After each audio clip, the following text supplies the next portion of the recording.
Hi hello welcome to the pepper cooking ചാനലിലേക്ക് എല്ലാവർക്കും സ്വാഗതം. ഇന്ന് നമ്മൾ ചെയ്യാൻ പോകുന്നത് ഒരു ഫിഷ് കറിയാണ്.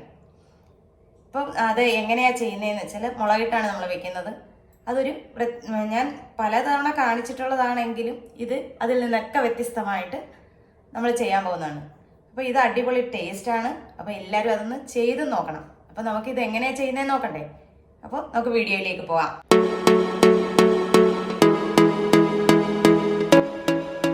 ഫിഷ് കറി വെക്കാനായിട്ട് ആവശ്യമായ സാധനങ്ങൾ എന്ന് പറയുന്നത് ഒരു വലിയ കഷ്ണം ഇഞ്ചി ചെറുതായിട്ട് അരിയണം, വെളുത്തുള്ളി ഒരു 6-7 വെളുത്തുള്ളി അല്ലി, 2 തക്കാളി ഇത് നമുക്ക് മിക്സിയിലിട്ട് അരച്ചെടുക്കാനുള്ളതാണ്. പിന്നെ ഇച്ചിരി കുടംപുളി ഞാനിവിടെ വെള്ളത്തിലിട്ട് വെച്ചിട്ടുണ്ട്. കൂടാതെ ചെറിയ ഉള്ളി ഇത് നമുക്ക് 2ആയിട്ടൊന്ന് കീറിയെടുക്കണം. അപ്പം പൊടികൾ വേറെ വേണം, പൊടികൾ ഞാൻ എടുക്കുമ്പോൾ കാണിച്ചു തരാം. അപ്പോൾ ഇത്രയും സാധനങ്ങൾ നമുക്ക് അതിൽ ചേർക്കാൻ, ഫിഷ് കറിയിൽ ചേർക്കാൻ ആവശ്യമുള്ളതാണ്. ആദ്യം തന്നെ നമുക്ക് അയില വെട്ടി കഴുകി വൃത്തിയാക്കി കൊണ്ടുവരാം.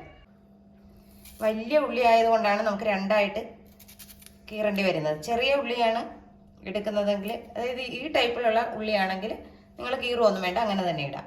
വലിയ ഉള്ളിയെല്ലാം 2ആയിട്ടൊന്ന് കീറിയെടുക്കണം. നമുക്കൊരു പാൻ വേണം. ആ പാനിനകത്തോട്ട് നമുക്കൊരു 2 ടേബിൾ സ്പൂൺ മുളക് പൊടി, അതായത് കാശ്മീരി മുളക് പൊടിയാണ് ഞാൻ എടുക്കുന്നത്, ഈ 2 ടേബിൾ സ്പൂൺ. 1 ടേബിൾ സ്പൂൺ മല്ലിപ്പൊടി. ഇനി നമുക്ക് വേണ്ടത് ഉലുവാപ്പൊടിയാണ്, വറുത്ത് പൊടിച്ച ഉലുവ, അതൊരു 1/2 ടീസ്പൂൺ. ഇതിലേക്ക് ഒരു 1/4 ടീസ്പൂൺ മഞ്ഞൾപ്പൊടി. ഇത്രയും ചേർത്ത് നമുക്ക് ഈ പൊടി ഒന്ന് വാട്ടിയെടുക്കണം. നമുക്കിത് പാൻ അടുപ്പ് വെച്ച് നമുക്ക് ഈ പൊടി നന്നായിട്ടൊന്ന് വറുത്തെടുക്കാം.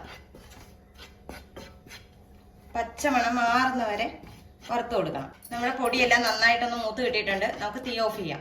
എപ്പോഴും തീ നല്ലോണം കുറച്ചിട്ടുകൊണ്ട് വേണം നമ്മുടെ പൊടികൾ നമ്മൾ അതിൻ്റെ പച്ചച്ചോവ മാറ്റിയെടുക്കാനായിട്ട്. നമ്മൾ വറുത്ത് വെച്ച പൊടി നമുക്ക് ഒരു ബൗളിലേക്ക് മാറ്റി കൊടുക്കാം.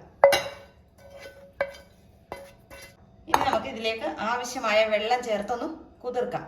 ഇത് ഇങ്ങനെ ചെയ്യുന്നത് എന്താന്ന് വെച്ചാൽ നമുക്ക് നല്ല കൊഴുപ്പ് കിട്ടും കറിക്ക്. അതിന് വേണ്ടിയിട്ടാണ്. ഒരു 10-15 മിനിറ്റോളം നമ്മുടെ പൊടി ഇങ്ങനെ ഇരുന്ന് കുതിരണം.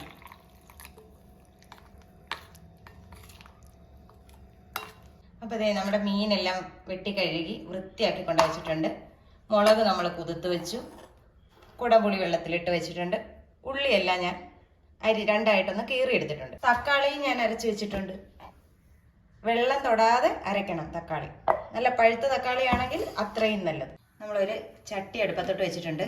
ഇതിലേക്ക് നമുക്ക് 1 ടേബിൾ സ്പൂൺ വെളിച്ചെണ്ണ ചേർത്ത് കൊടുക്കാം. അതായത് നമ്മുടെ ഉള്ളി ഇച്ചിരി വലുതായിട്ടാണ് നമ്മൾ അരിഞ്ഞെടുത്തിരിക്കുന്നത്. അപ്പോൾ അത് നന്നായിട്ടൊന്ന് ഇതിനകത്ത് വഴണ്ട് കിട്ടണം. അതിന് വേണ്ടിയിട്ടാണ് നമ്മൾ ഇത്രയും എണ്ണ ഇതിനകത്ത് ഒഴിച്ചത്. എണ്ണ നന്നായിട്ട് ചൂടായിട്ടുണ്ട്. നമുക്കിതിലേക്ക് ഒരല്പം കടുക് ഇട്ട് കൊടുക്കാം. ഒരു 1/4 ടീസ്പൂണോളം കടുക്. നിങ്ങൾക്ക് ഈ സമയത്ത് വേണേൽ ഉലുവ ചേർത്ത് കൊടുക്കാം. ഞാൻ ഉലുവ പൊടി അതിനകത്ത് ചേർത്തുകൊണ്ട് ഞാൻ ചേർക്കുന്നില്ല ഉലുവ. കടുക് പൊട്ടി വന്നിട്ടുണ്ട്. നമുക്കതിലേക്ക് അരിഞ്ഞു വെച്ചിരിക്കുന്ന ഇഞ്ചി ഇട്ട് കൊടുക്കാം. ഇഞ്ചിയും വെളുത്തുള്ളിയും ഒന്നിച്ച് മതി. ഈ സമയം തന്നെ നമ്മൾ ചെറിയ ഉള്ളി അരിഞ്ഞ് വെച്ചിരിക്കുന്ന ചെറിയ ഉള്ളി ചേർത്ത് കൊടുക്കാം. നമ്മൾ ഇറച്ചിക്കറിക്കല്ലേ നമ്മൾ മുളക് പൊടിയും മല്ലിപ്പൊടിയൊക്കെ ചൂടാക്കി ലാസ്റ്റ് ചേർക്കുന്നത്. നമുക്ക് നമ്മുടെ മീൻ കറിയിൽ അങ്ങനെ ചേർത്ത് നോക്കാം. എന്താ ടേസ്റ്റ് എന്നറിയോ? നല്ല ടേസ്റ്റാണ്. നല്ല കൊഴുപ്പുമായിരിക്കും, നല്ല രുചിയും ഉണ്ടാവും. പിന്നെ ഈ കറിക്കൊക്കെ എന്ന് പറഞ്ഞാൽ ഇച്ചിരി ഉപ്പും പുളിയും മുന്നിട്ട് നിൽക്കണം. ഇതിലേക്ക് നമുക്ക് ഒരല്പം കറിവേപ്പില ചേർത്ത് കൊടുക്കാം. ഫ്രഷ് ഉണ്ടെങ്കിൽ അതാണ് നല്ലത്. എൻ്റെ കറിവേപ്പില ഇച്ചിരി വാടിയത് കണ്ടോ. നമ്മുടെ ചെറിയ ഉള്ളി മൂത്ത് വന്നിട്ടുണ്ട്.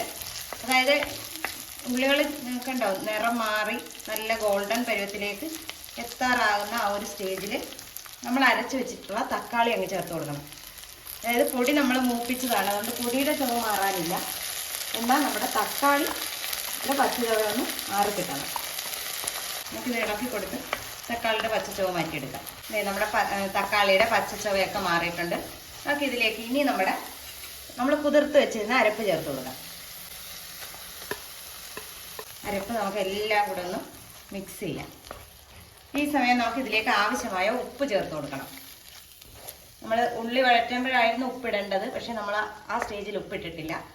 നമുക്ക് ഇപ്പോഴാണ് എല്ലാത്തിനും കൂടെ നമ്മൾ ഉപ്പ് ചേർക്കുന്നത്. ഈ സമയം നമുക്ക് കുടംപുളി കൂടെ ചേർത്ത് കൊടുക്കാം.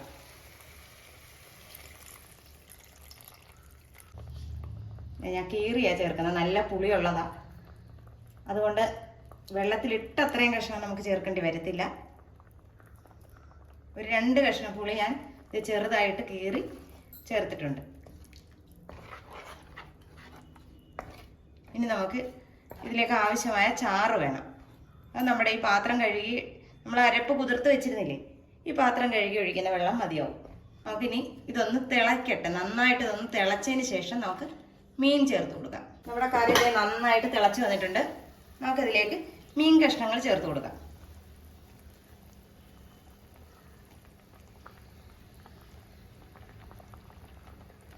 നമുക്ക് പതിയെ ഒന്ന് ഇളക്കി കൊടുക്കാം. കണ്ടോ, ഇപ്പം തന്നെ നമ്മുടെ ചാറിന് ആവശ്യത്തിനധികം കൊഴുപ്പ് ആയിക്കഴിഞ്ഞു. നമ്മൾ തേങ്ങാപ്പാൽ ചേർക്കുകയോ ഒന്നും ചെയ്തില്ല. സാധാരണ മുളക് കറി വെച്ചാൽ വെള്ളം പോലെയാണ് കിടക്കുന്നത്.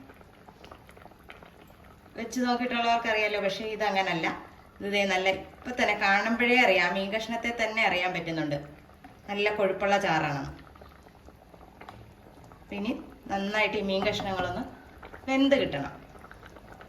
ഒരുപാട് വേവില്ല, അയലയാണ്, നമുക്കറിയാലോ അതിൻ്റെ ഒരു വേവ്. അപ്പോൾ ഒന്ന് വെന്ത് എണ്ണയൊക്കെ തെളിഞ്ഞൊന്ന് വരട്ടെ, അതുവരെ നമുക്കൊന്ന് മൂടി വയ്ക്കാം. അപ്പോൾ ദേ നമ്മുടെ കറി റെഡിയായി വന്നിട്ടുണ്ട്. കണ്ട, നമ്മുടെ അയിലയൊക്കെ കിടന്നങ്ങ് തിളയ്ക്കുക. കൊഴുപ്പുള്ള ചാറോട് കൂടിയ കറിയാണ്. അപ്പോൾ ഇതിനൊരു ചെറിയൊരു പൊടിക്കൈ കൂടെ നമ്മൾ ചേർക്കാൻ പോവാം. അപ്പം നമ്മൾ സ്റ്റൗ ഓഫ് ചെയ്യാൻ പോവാം. ഓഫ് ചെയ്തതിന് ശേഷം നമുക്കൊരു ശകലം പച്ച വെളിച്ചെണ്ണ ഒഴിച്ചു കൊടുക്കാം. ഇതിൻ്റെ കൂടെ 2 പച്ച കറിവേപ്പിലയും കൂടെ ഇടുവാണെങ്കിൽ കറി സെറ്റ്. ഇപ്പം നമ്മുടെ കറി നല്ല സെറ്റായിട്ട് വന്നിട്ടുണ്ട്.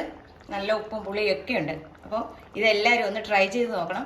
വീഡിയോ ഇഷ്ടമായാൽ ലൈക്ക് ചെയ്യാനും ഷെയർ ചെയ്യാനും കമൻറ്റ് ചെയ്യാനും മറന്നു പോകരുത്. അപ്പം നല്ലൊരു വീഡിയോ ആയിട്ട് കാണുന്നവരെ ടാറ്റാ, ബൈ ബൈ.